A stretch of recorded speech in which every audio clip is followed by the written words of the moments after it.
খুলে গেছে উপরে উল্টাও উল্টাও উল্টাও উল্টাও উল্টাও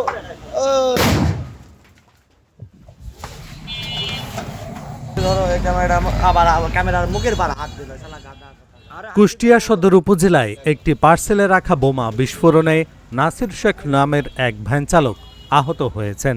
গতকাল সোমবার রাত 10টার দিকে লাহিনী বটতলা এলাকায় এই ঘটনা হয়। পুলিশ ও প্রত্যক্ষদর্শী সূত্রে জানা যায়, রাতে দুইজন অপরিচিত ব্যক্তি ভ্যান চালক নাসিরকে 30 টাকা ভাড়া দিয়ে ব্যাগ ভর্তি একটি পার্সেল লাহিনী জোয়ারদার পাড়ার বাসিন্দা হামিদুল ইসলামের বাড়িতে পৌঁছে দিতে বলে। পার্সেলটি হামিদুলের বাড়িতে নিয়ে গেলে তিনি নিতে অপারগতা প্রকাশ করেন। এরপর পার্সেলটি নিয়ে পুনরায় লাহিনী বটতলা এলাকায় ফিরে আসে নাসির।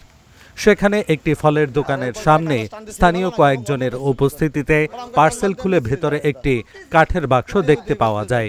এরপর কাঠের বাক্সটি খোলার সঙ্গে সঙ্গে বিস্ফোরিত হয়।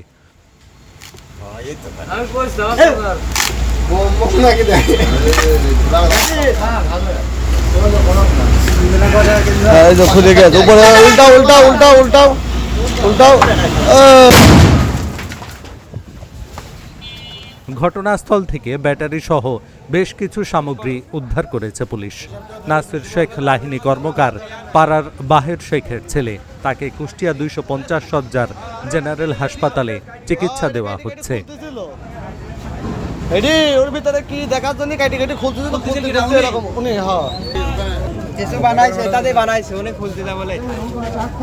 আপনি আসেন পরে আমি রাত্রে যাই নাই।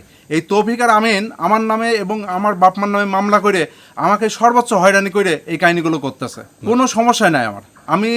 ওরা আমার একসময় বন্ধু ছিল, আমি চাকরি ছেড়ে চলে আইছি থানা মরতে বহুত দিন হইলো। আইসে আমি গাড়ি চলাই, এর বাইরে আমি কারোর সাথে মিশিও না, কোনো কথাও নাই। কিন্তু এরা কেন এটা কথা চড়াই জানায়। আমি এখন চাচ্ছি সুষ্ঠু একটা বিচার হোক, কারণ আমাকে মার্ডার করার জন্য এরা সর্বোচ্চ উঠে পড়ে লাগেছে। আমার অপরাধ কি এটি প্রশাসনের নিয়ন্ত্রণে নিয়ে দেখুক, দেখে আমার অন্যায় থাকলে আমাকে বিচার করুক, আর ওদের অন্যায় থাকলে তখন সময় আনুমানিক রাত 10:05 হবে। এখানে ভ্যানের যে সিরিয়াল থাকে, এই লাইনি বটতলা মোড়, এখানে যে ভ্যানের সিরিয়াল থাকে, এই সিরিয়ালে কয়েকজন ভ্যান চালক বসেছিল।